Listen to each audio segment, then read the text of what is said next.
నొప్పులతో విలవిల్లాడుతున్న గర్భిణి ఆసుపత్రికి వెళ్తే డాక్టర్ లేరని వెనక్కి పంపిన వైనం చివరికి అంబులెన్స్లోనే పురుడు పోసుకున్న దీనస్థితి. ఇక వివరాల్లోకి వెళ్తే వికారాబాద్ జిల్లా కొడంగల్ ప్రభుత్వ ఆసుపత్రిలో వైద్య సిబ్బంది అమానుషం వెలుగులోకి వచ్చింది. శిరీష అనే గర్భిణి ప్రసవం కోసం ఆసుపత్రికి వస్తే ఇక డాక్టర్ లేరు, తాండూరు వెళ్ళండి అంటూ సిబ్బంది నిర్లక్ష్యంగా సమాధానం ఇచ్చారు. గత్యంతరం లేక ఆ కుటుంబం 108 అంబులెన్స్ లో తాండూరు బయలుదేరింది. కానీ మార్గ మధ్యంలోనే నొప్పులు ఎక్కువై శిరీష అంబులెన్స్ లోనే ఆడబిడ్డకు జన్మనిచ్చింది. గురువారం అర్ధరాత్రి జరిగిన ఈ ఘటన ఆలస్యంగా వెలుగులోకి వచ్చింది. ఆసుపత్రి గడప తొక్కిన సాయం అందకపోవడంపై స్థానికులు మండిపడుతున్నారు. ఒకవేళ ఏమైనా జరగడం జరిగితే బాధ్యులెవరు? ప్రభుత్వ ఆసుపత్రుల్లో పేదల ప్రాణాలకు విలువ లేదా అని ప్రశ్నిస్తున్నారు. వైద్య సిబ్బంది నిర్లక్ష్యంపై ఉన్నతాధికారులు కఠిన చర్యలు తీసుకోవాలని అందరూ డిమాండ్ చేస్తున్నారు. వాళ్ళు కాదనరమ్మా,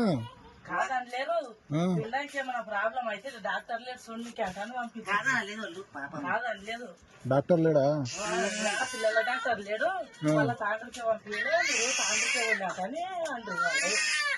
పిల్లల డాక్టర్ ఎందుకు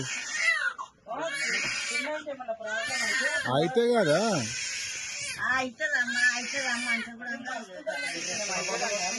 మీరు కానీ అని చెప్పలేరా?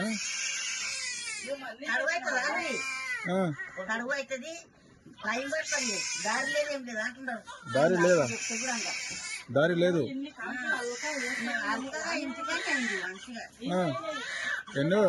ఎన్నో కాన్పు ఇది? నాలుగా ఐదా? 4 కాన్పు కాదమ్మా. ఏం చేసిండ్రంటే పిండం మంచిగా లేదని తీపిచ్చింది. అదే దానికి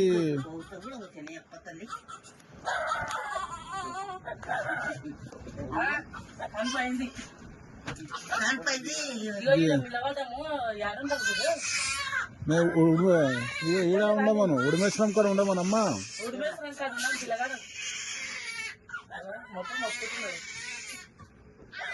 ఇంత ఈజీ అయ్యి దానికి పంపినరా? ఎవరు కాళ్ళు మొక్కినావు?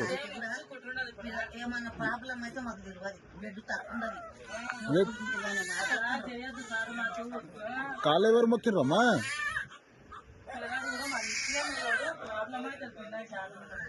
ప్రాబ్లం అయితే కదా.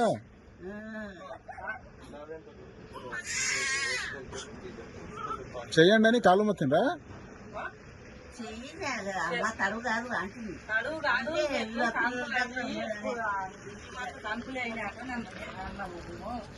అదే లేదు మీదాన పిల్లల డాక్టర్ లేడు, పిల్లలకు ప్రాబ్లం అవుతుందని అంటున్నారు.